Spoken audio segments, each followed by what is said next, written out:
Hello and happy Monday. Welcome to another Lunch and Learn with Purse Strings or Money Monday. We come on here every week to provide tips, tricks, pieces of advice on how to be financially fearless. And then when you're ready to start investing, plan for retirement, maybe you need a will or a trust, you're getting married, getting divorced, and you need a financial professional. We have top tier financial professionals willing, ready, and able to serve you. We call those our Purse Strings approved professionals, and Beth Wahlig is one of them. We're so excited to have her on today to start this conversation about socially responsible investing, and we're going to really get into net zero living and sustainable investing. So I'm so excited for today's conversation. But before we dive into all the fun, Beth, could you give us a little intro of who you are and what you do? Sure. So I work as a financial advisor, a wealth advisor at MRA Advisory Group in New Jersey.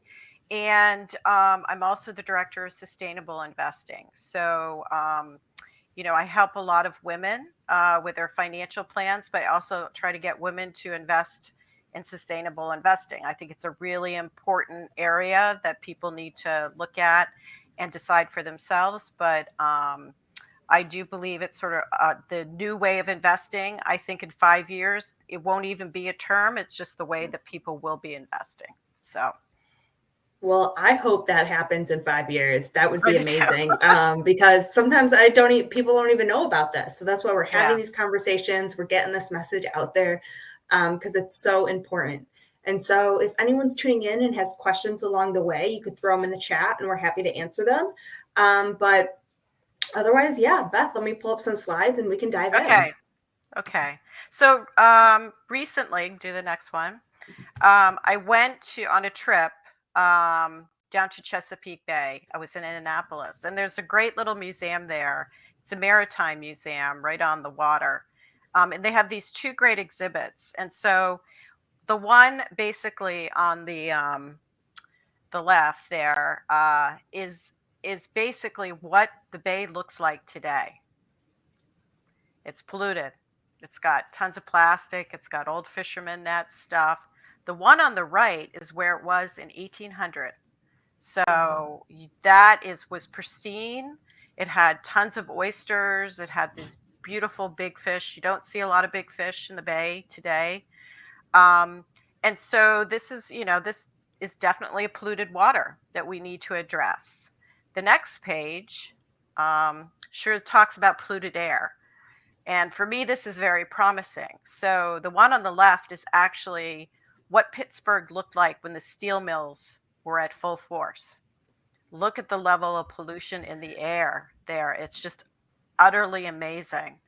And I have basically relatives that grew up, way back then, mostly in the late 1800s. But Pittsburgh still looked like that back then. And then on the right, this is the bridge that goes over the Allegheny River. People are playing a marathon, and look at the air now today. So, one contrast that we still have a lot to do. This one sort of says we have done a lot. So, I'm very optimistic that we can do a lot in terms of climate change. So, if you go to the next page, what can we do? So, there's a thing called net zero living, and it talks about the 5 R's. And these are them: reduce, recycle, refuse, reuse, and then rot. So, and most people are like, oh, I can't do this. I can't incorporate this into my everyday living. But the fact of the matter is, if we don't eventually do this in our own lives, we'll never get to net zero carbon um, goals that we have going way out. And for me, this was actually a really hard time. I have a daughter, and she got very angry at my husband and I for constantly using plastic to do food storage, and then we'd throw it away. So one of the first things we did was start getting those sort of plastic silicone things that you could store a food, or using old ball jars, Rubbermaid stuff. And so we really have reduced the level of plastic that we use.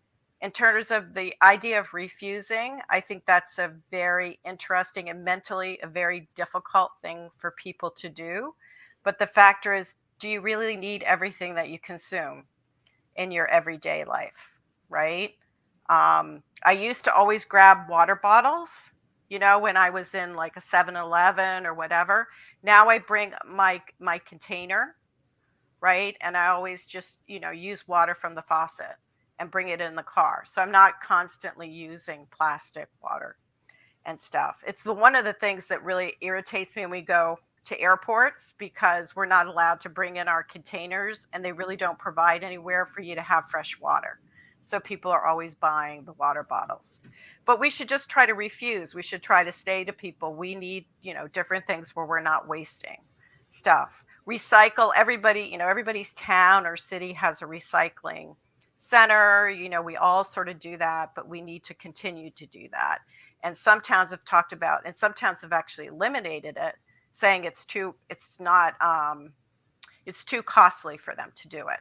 Well, guess what? It's really costly, all that sort of trash that's sitting on a landfill out in, the rural Pennsylvania that goes from New Jersey. New Jersey puts its waste all in Pennsylvania these days.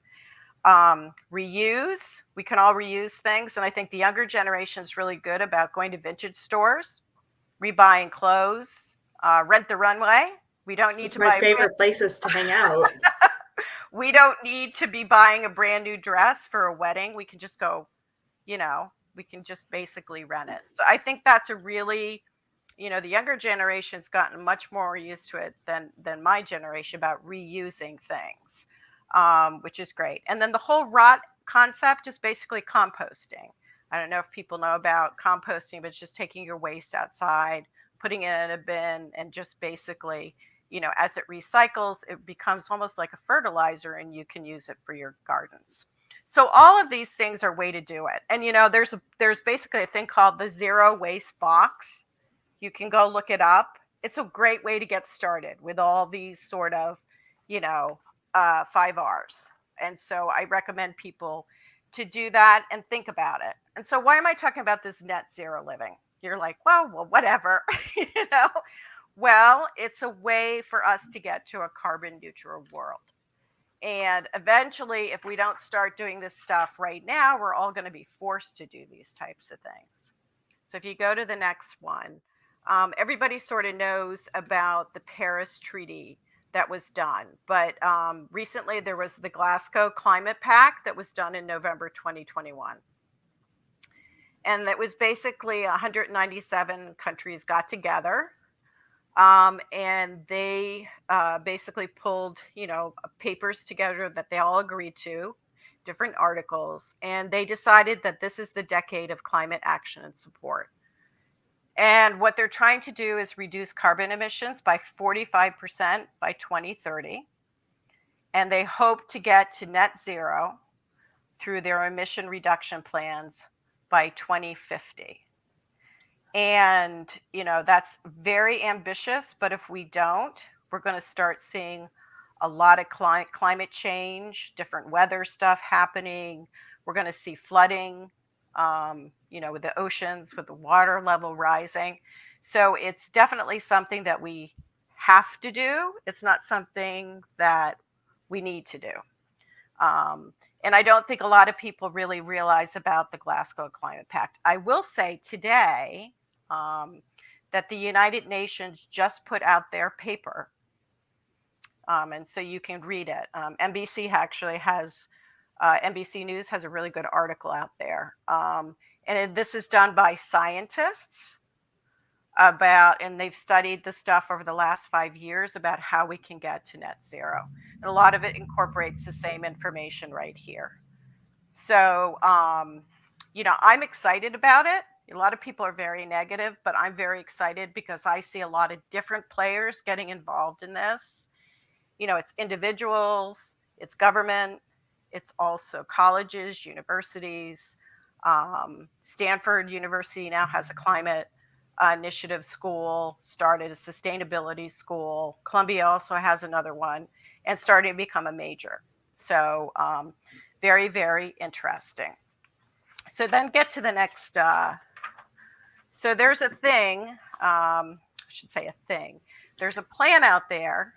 This is relatively new within the past 2 years, and it's called Speed and Scale Plan.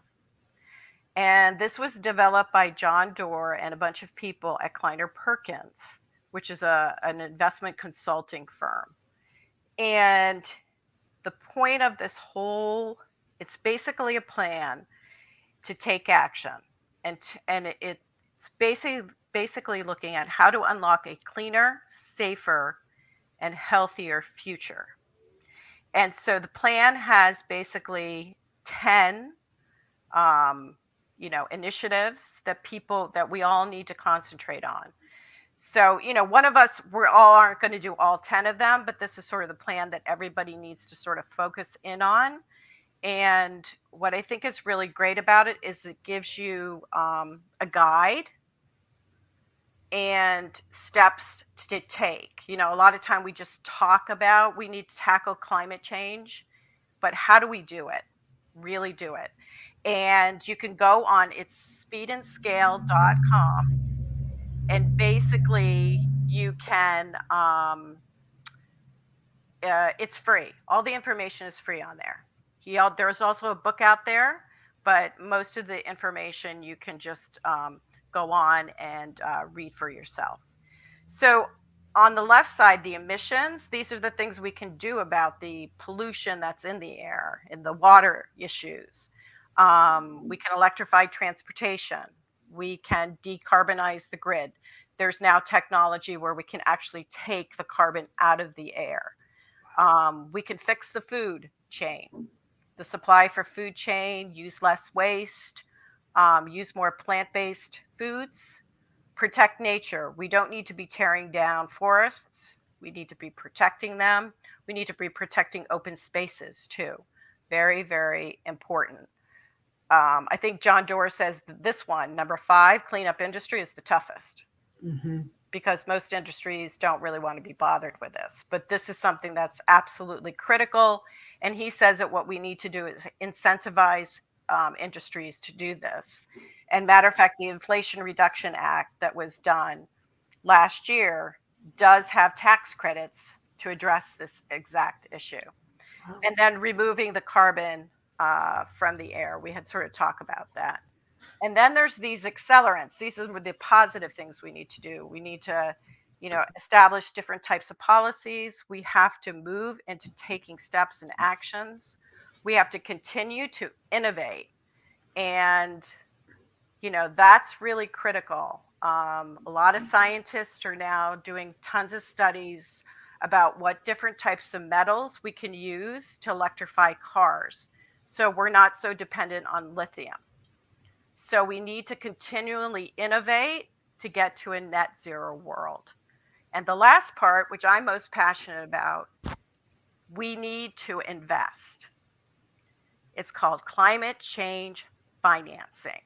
And we need to put our dollars towards this in a very, very positive way. And one of the things about the Glasgow Climate Pact was they established $100 billion. $100 billion.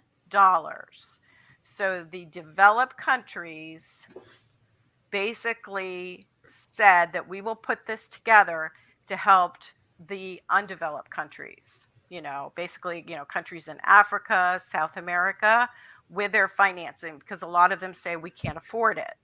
Right. So it's really an agreement between all of these countries as steps forward so that we can invest. So what can basically what can you and I do? So what can Maggie do? What can Beth do? What can I do? And so the next page, at MRA Advisory Group, we do a lot of sustainable investing, and we have model portfolios. You can see our model portfolio. It's right on our basically, right on, you can go right to our site, and you can see that under the investing tab. But what I'm sort of proposing here to you is not an individual portfolio. So I'm not trying to tell you that. What I'm trying to do here is give general themes that you can think about investing in. And that it's basically based on those climate change initiatives that we had talked about with the Glasgow Climate Pact and also the speed and scale plan. So, overall sustainable goals, we should definitely be investing in those companies that are addressing environmental, social, um, and governance characteristics. I just couldn't think of the third one. Big blank. So the way they call it ESG investing. So this particular one, DSI, is really looking at S&P 500 companies and selecting those that really do positive ESG characteristics. So that's a more diversified type of ETF that you could invest in. Solar innovation is very, very critical. And I think the US has really, really stepped up. And, you can see a lot of solar panels on people's houses. I think eventually that's just going to be the way to, electrify your home. And so there is an ETF called TAN, not a bad name, TAN. And it invests in a lot of the companies that are involved in the solar industry, and not just the ones putting panels. It's all the ones who do all the technology to make those panels to put up there, as well as sort of the way that the sun takes in within the panel and then generates the electricity. So there's lots of different ways, and there's also companies that do solar farms. So it's a pretty diversified ETF. Water resources. I've been investing in water resources for, I don't know, six or 7 years for now. It's such a vital piece of our economy, and most people never even think about investing in it. And so this particular ETF, PHO, basically invests in those companies that provide products and services in water to basically have clean water for all of us to utilize. And so there's a number of companies in there. There's a number of water utility companies in there, but there's also companies who do the water meters, calculate the water meter when you come to your house. So all of that is very, very critical. The next one I'm really excited about. I've been in conversation. There's a company that just started this ETF. It's called EATV. And it's VegTech Plant-Based Innovation ETF. So it's really looking at how we can innovate our food supply chains, have more plant-based foods, sort of eliminate, we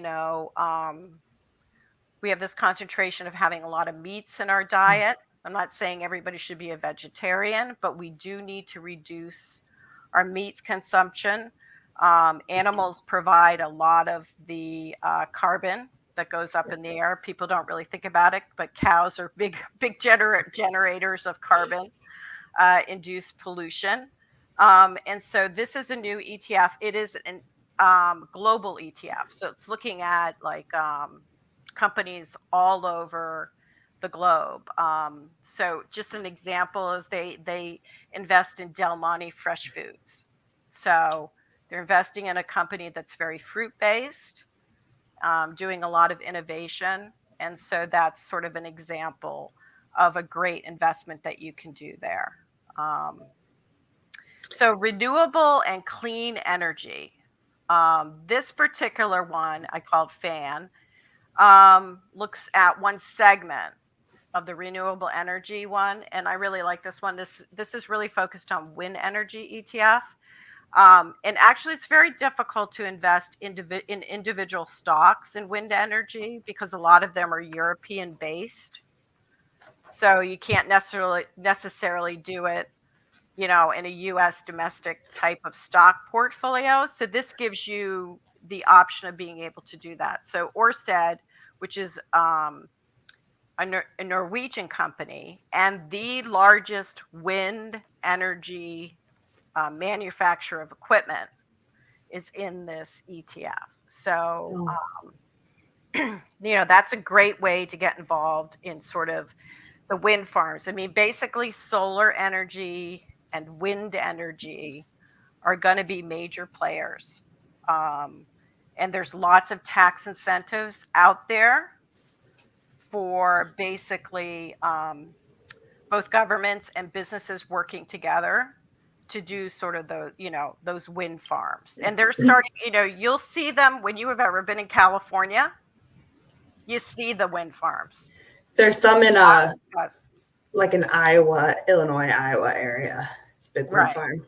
Yeah. Yeah.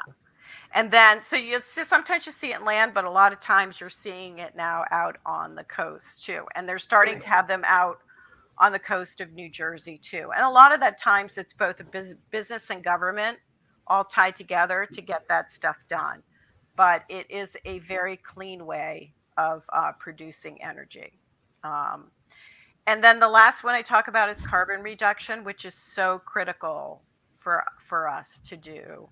Um, and this last ETF that I have here that you can invest in, ICLN, basically is invest in 100 companies that are involved in renewable energy. So it is a very diversified way for you to sort of get started.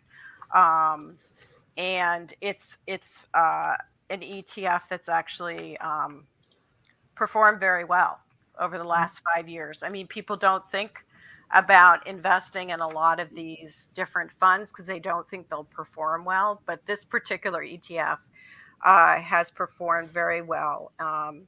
And one of the top holdings in it is a company called Enphase Energy. And that's basically a company that's providing technology for the solar energy Wow. industry. And it's based out in California in the San Francisco Bay Area. So, anyhow, these are all different ways that you can get invested in climate change initiatives. And I really think that going forward, a lot of people really should start thinking about ways that they can change their lives to do those 5 R's in ways they've never had to do before. I know for me, initially it was very difficult, but I, I do a lot of the different stuff.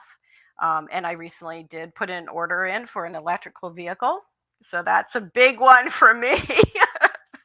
But I also think you can use your own dollars to get invested in this market, and and in a way you'll also get returns both monetarily and also personally, because I think we will benefit. We'll be a lot healthier if our environment is cleaner. So Definitely. Let me pull up your last slide here, but I think that's what excuse me, that's one of the things I love about this, and socially responsible investing is that we can do the smaller actions at home, making sure you're recycling, or using glass containers or things like that. But it's like, I don't need to invest into Amazon or into Home Depot. I can send that money where it's going to be used, make the environment better, make the next generation better, and still get those investments back. That's right, wild. I mean, right. to me, like, I know we're always focused on women, but that's such a woman thing, is to have everything always like helping everybody at every touch point. And to me, that's using your money to the absolute maximum, is like making sure that it's helping today, it's helping tomorrow, it's helping generations, but you're also getting those investments back. It's not like you're missing out because you're not spending that with Amazon or Home Depot or something like that. And I think there's a lot of misinformation out there about Yeah. sustainable investing. I mean, there's a lot of, political stuff going on right now, but I think you should ignore that because these are the facts. These have been proven scientifically that we are having detrimental impact because we are not addressing climate change. We're having, increased weather conditions, we're having more fires, we're having flooding, all of that type of stuff, and we really need to reduce carbon emissions. Um, and the and what's really great is that there's a lot of dollars going towards that right now. There's a ton of investments by governments, by corporations, and you should participate in that, I with love your that. dollars. I don't recommend as an advisor that you just do a whole sustainable investment portfolio unless that's extremely your passion. But I do recommend that people take a portion, of their funds and start investing in it.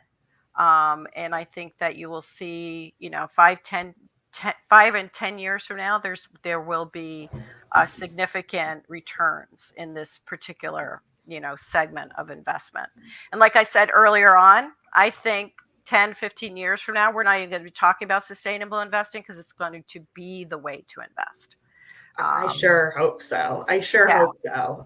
Because it's a big stance with your money. It's really putting your money where your values are, where your beliefs are, and where you want your future to be. And so, if people were to work with you, if they wanted to start, doing some of these investments, how does that process kind of work? So we do ours is very thematic. Like I had put there the themes. A lot of people do ESG investing. It's just more like rating companies based on ESG factors. So we don't really, I mean, we do some of that, but primarily we work on themes. So I basically sit down with my clients and we have a value based questionnaire that they do. They basically answer 20 questions and then we can see where they think different areas they would like to invest in. Like for sustainable investing, I'm talking a lot about climate change, but we had previously talked, there's a whole other part about the social responsible. Right. So the female empowerment stuff, racial justice, that's a whole other area too. Um, so, it's really based on your value system, what you feel is most important to you, and then basically we take that information and we put together a customized investment portfolio to you for you. Um, and we rebalance that, as needed, because obviously different areas will have different returns. So it's not just values based, it's also looking at different parts of the market where we feel you're going to get performance. Um, but you can integrate that value system in your investing. And I think for a lot of people, when they take that sort of personal piece of Mhm. themselves and they see it reflected, in their portfolio, they get a little bit more excited about, Yeah. finance and investing, because otherwise it gets pretty dry, Yeah. right? And in doing that values-based investing, we also do the risk management piece of it too. So, we're constantly looking at your portfolios and making sure whatever type of investor you are, whether you're a conservative, you're willing to take moderate risk, or you're really aggressive, we can still structure the portfolio to address that and still do sustainable investing. So there's all different pieces of it, but it can really be customized, which I think is really cool today. I could say probably 15 years ago, you couldn't do that. There's a Mhm. lot of third party software technology out there where you can really look at your portfolios and examine what you're invested in. Um, and monitor those investments and really, make sure the companies are really walking the talk, Yeah. and then also making sure that you're not getting the risk of those portfolios isn't, way out there. So all of Yeah. those things are really important. And when we have all these moving parts, I'm always like, this is why you have a professional. You don't need to figure all that out on your own or do all of this in it. But it's also not like one cookie cutter answer. Like, yes, invest in this because, like you said, we have that risk management. We have that, kind of our what's most important or our belief, our values, as well as just like what's our goal with this money. And so that's why I love having a professional just to kind of talk to and work with, so you could figure out all those moving parts. Because we're not cookie cutter; it's not one, straightforward answer. Yeah, and you should match yourself up with a financial advisor that basically has your same value system. Right. But there's a lot of financial advisors that just are not involved in sustainable investing and stuff. For me, it's a passion of mine, Mhm. and it does take a lot of research. So Yeah. it's not something that, you're going to just find on a website, right? Googling it. You're just not. Yeah. There's just so many moving parts with this. So that last page that I Yeah. provided to you, that's free information for everybody who's on this podcast, but that's something I took, I know it's in each one of those ETFs, and I Wow. wouldn't put it up in that page unless I sort of, have utilized them in my portfolios. Yeah. So, there are a lot of ETFs out there that say they are green that are not. And so you do have to really be careful about it. So that's another reason why to have an advisor who really understands this particular area. 100%. Yeah. You always have to figure out, the real and the fake after a while. But you can really tell that you're an expert in this area. And it's also like you're super passionate about, which I love to see, because it's more than just making money, but kind of changing the world as we go and making it better for generations to come. I mean, I've learned probably one thing that I've done in the past year that's really been critical is I've gone to a lot of conferences and symposiums with scientists, because they are really the people that are leading this. There's a lot of Earth Institutes at different universities and colleges, and they're coming up with very innovative ways that are eventually going to translate into the investment community. So you really need to be, understand the trends that are out there and the different players that are involved. But for me, it's such a positive thing to see that there's so much happening. We're Yeah. not at a standstill. And a lot of the scientists say that we are making progress. I know you read about in the paper that you think that we're not making any, but actually we are. And that a lot of that has to do with companies addressing their pollutions, I love their that. emissions of pollutions. Also, the electrification of vehicles is going to be a huge thing in 5 years. So we've had a lot of companies that have not been able to produce as quickly. But, with the Inflation Reduction Act, we are going to see major battery plants here in the United States, and they're actually being built right now. Oh, wow. So in 2 to 3 years, you're going to see a lot more electrical vehicles on the road. And, just around me, one of the big things for me is being I put in an order for an electrical vehicle. It's like, well, is there stations around me? Right. And then actually I went on, and you can Google it. Yeah. And you will literally, there's 5 different charging stations around. There's more than you would expect once you start looking around. I feel like they're always at like Costco and Sam's Club and different things like that. So, and one of the, I got finally made the decision. I was very hesitant about the electrical vehicle thing. It's a big jump. Yeah, it's a big thing. But my daughter bought one out in California, and she absolutely loved it. And guess what? If you own a electrical vehicle out, she lives in Los Angeles, you can drive in that left lane. Oh, yeah. You have to have 2 or more people, Yeah. right, for commuting. If you have an electric vehicle, you can just go. Love it. There you go. So that's a huge incentive for people to especially if you're traveling in LA. Yeah. Priceless. Yeah. So anyhow, there's all different ways we can get ourselves involved in this climate change initiatives. I love it. I'm excited for people to jump in, just to be part of this conversation and kind of be in the know. Is there anything else we didn't touch on today that you want to make sure to share before we sign off? No, I mean, I would just really encourage people there's United Nations just put out this huge report, and I know it's very thick, but I would encourage people. It's right there. It's free. It's right on their website. Download it, read it, get educated about it. And then the other thing that I would really do is the speed and scale plan. I think, it's very simple, but there's a great website for it. And, just take the time to read it. Just get educated on it. And I think the more educated you are, the more excited you're going to be. Definitely. I'm excited to go give it a look. So thank you again, Beth, for tuning in today and giving us. Thank you. Yeah, it was great tips about, just socially responsible investing. So if you are wanting to reach out to Beth, her email's been going through the bottom, bpwahlig at MRA bethadv.com. Otherwise, you can reach out to her on our site, pursestrings.co.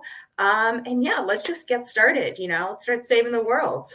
All right. Take care. All right. Thank you. All Bye. right. Bye.